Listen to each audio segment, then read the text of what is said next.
یو شمېر ملي سوداګرو او د خصوصي شرکتونو مالکانو له امریکا او نړیوالې ټولنې وغوښتل چې د افغانستان کنګل شوې پیسې د آزادې کړي. دغه پانګوالو او د سوداګریزو شرکتونو مسؤلینو په کابل کې په یوه خبري ناسته کې له بانکونو څخه د خپلو پیسو د ایستلو او له دولت څخه د پراختیایي پروژو د ورکولو غوښتنه وکړه.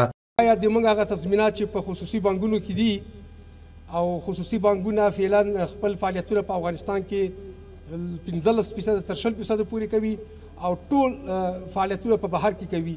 د افغانانو سرمایه بهر ته انتقال کړې ده. د افغانانو په سرمایه باندې دوی هلته پردوی ته کار برابر کړی ده. نو په کار دا ده چې امارت اسلامي تر څو وتوانیږي چې خصوصی بانکونه هیواد ته راجلب او توجه راواړوي.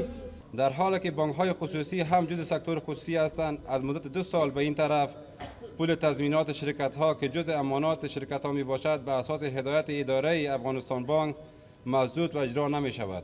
دغه پانګوالو او د سوداګریزو شرکتونو مسؤلینو ټینګار وکړ چې په تیرو 2 کلونو کې د سړک جوړونې او ساختماني شرکتونو میلیونونه ډالر په بانکونو کې بند شوي چې له امله یې پروژې ځنډېدلې او د دوی کارونه یې له خنډ سره مخ کړي دي.